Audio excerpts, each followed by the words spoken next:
ఉన్నత న్యాయస్థానం. మాళవ దేశానికి లీలాధరుడు రాజు. ఆయన భార్య పేరు నందిని. రాజుకు ఆమె పట్ల వల్లమాలిన ప్రేమ. ఎట్టి పరిస్థితిలోనూ ఆమె మనసుకు కష్టం కలగకుండా వ్యవహరిస్తుండేవాడు. నందిని తమ్ముడు నాగసేనుడనేవాడు అక్కగారి అలసు చూసుకొని రాజ్యపాలనలో ఇష్టం వచ్చినట్టు జోక్యం కలిగించుకునేవాడు. అతడు విలాస జీవితానికి బాగా అలవాటు పడిపోయాడు. అందుకుగాను రైతుల నుంచి, వర్తకుల నుంచి అన్యాయంగా డబ్బు గుంజుతూ ఎవరైనా ఎదిరిస్తే అదంతా రాజుగారి అనుమతితోనే జరుగుతున్నదని బెదిరించేవాడు. అతడి అక్రమాలు ప్రజలు, రాజోద్యోగులు ఎన్నోసార్లు రాజు దృష్టికి తెచ్చారు. అయినా రాజు తన బావమరిదిని మందలించినా, ఏదైనా చర్య తీసుకున్నా రాణి మనసు నొచ్చుతుందని ఏమీ పట్టించుకునేవాడు కాదు. ఒకనాడు జయమల్లు అనే యువకుడు తన దగ్గర ఉన్న 2 గుర్రాలను విక్రయించడానికి రాజధానికి వచ్చాడు.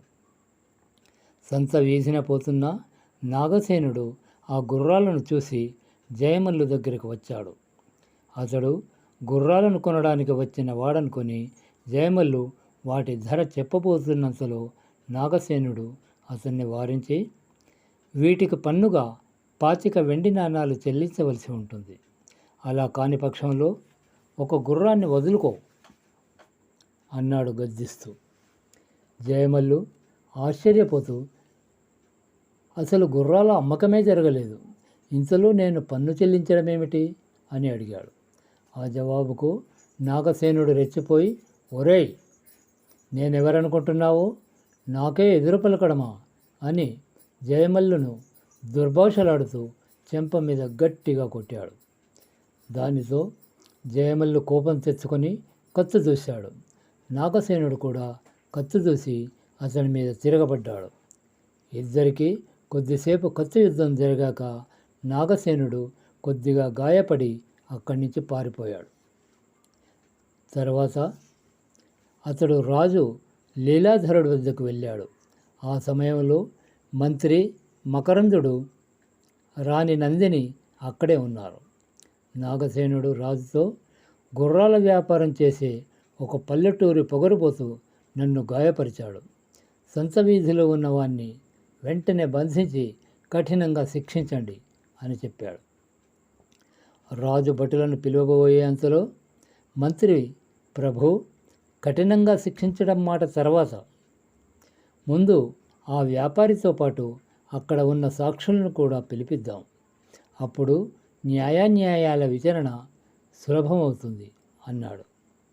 రాణి నందిని కలుగజేసుకొని, రాజబంధువు మీద తిరగబడడం కన్నా మరొక నేరం ఏముంటుంది, వెంటనే వాణ్ణి బట్టి బంధించి ఉరి చేయించండి అని ఆజ్ఞగా చెప్పి అక్కడి నుంచి వెళ్ళిపోయింది.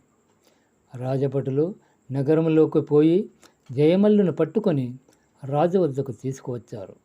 జయమల్లు తాను ఎట్టి పరిస్థితుల్లో నాగసేనుడిపై కత్తి దూయవలసి వచ్చిందో రాజుకు విన్నవించుకున్నాడు. రాజుకు అతడు చెప్పింది నిజమే అనిపించిన రాణికి కోపం వస్తుందని అతడికి అప్పటికప్పుడే ఉరిశిక్ష విధించాడు. భటులు రాజమల్లును కారాగారానికి తీసుకుపోయారు. ఉరిశిక్ష మర్నాడు అమలు జరగవలసి ఉంది. తను ఒక నిరపరాధికి శిక్ష విధించానన్న బాధ రాజును కలవరపరచసాగింది. తెల్లవారితే జయమల్లు ఉరిదీయబడతాడు. ఆ రాత్రి ఎంత ప్రయత్నించినా రాజుకు నిద్ర పట్టలేదు. ఆయన అప్పటికప్పుడే మంత్రిని పిలిపించి మహారాణిని నొప్పించకుండా జయమల్లు ఉరిశిక్షను రద్దు చేసేందుకు ఉపాయం ఏదైనా ఉన్నదా అని ప్రశ్నించాడు. మంత్రి కొంచెం సేపు ఆలోచించి, ప్రభు, ఇందుకు ఒక మార్గం ఉన్నది. ఆ జయమల్లు చేత రాణిగారికి, నాగసేనుడికి క్షమాపణ చెప్పించి ప్రాణభిక్ష కోరేలా చేద్దాం. తర్వాత అతడికి కొద్ది కాలం పాటు కారాగార శిక్ష విధిస్తే సరిపోతుంది అని సలహా ఇచ్చాడు. రాజు, మంత్రి జయమల్లు ఉన్న కర్మాగారానికి వెళ్ళారు. మంత్రి అతడితో, జరిగిందేదో జరిగిపోయింది, నీకు ఉరిశిక్ష తప్పాలంటే మహారాణి నాగ నాగసేనుణ్ణి ప్రాణభిక్ష కోరి క్షమా క్షమాపణ చెప్పుకో అన్నాడు. అందుకు జయమల్లు చిరునవ్వు నవ్వి, కొద్ది గంటల్లో నేను రాజుగారి తీర్పు మీద ఉన్నత న్యాయస్థానంలో ఫిర్యాదు చేయబోతున్నాను. మన్నించండి, నాకు ఎవరి నుంచి క్షమాభిక్షలు అవసరం లేదు అన్నాడు. అది విన్న రాజు కోపంగా, ఈ రాజ్యంలో రాజును మించిన మరొక న్యాయస్థానం ఉన్నదా? నీకు మరణశిక్ష విధించిన నేను జాలిపడి ప్రాణాలు కాపాడదలిస్తే ఏదో ఉన్నత న్యాయస్థానం అంటూ వదరుబోతులా వాగుతున్నావు అన్నాడు రాజు. జయమల్లు ఏమీ తొట్టుపడకుండా, రాజు భూమి మీద భగవంతుడి ప్రతినిధి లాంటి వాడని అంటారు. వ్యక్తిగతమైన ఇష్టాయిష్టాలతో ప్రమేయం లేకుండా న్యాయం జరిగేలా చూడడం అతడి బాధ్యత. అలా జరగని పక్షంలో అతడి తీర్పును పరిశీలించి తగిన న్యాయం జరిపించమని ఎవరైనా ఆర్థించగలిగేది ఆ భగవంతునే కదా. మీ తీర్పుపై నేను ఫిర్యాదు చేయబోతున్నది ఆ ఉన్నత న్యాయస్థానంలోనే. మీరు నిశ్చింతగా నన్ను ఉరి తీయించండి అన్నాడు. జయమల్లు మాటలతో రాజుకు జ్ఞానోదయమైంది.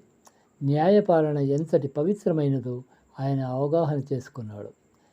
రాజు లీలాధరుడు అప్పటికప్పుడే జయమల్లును విడుదల చేయించి ఆనాటి నుంచి ప్రజలందరికీ సక్రమంగా న్యాయం జరిగేట్టు చూస్తూ అందరి చేత ధర్మప్రభువుగా కీర్తించబడ్డాడు.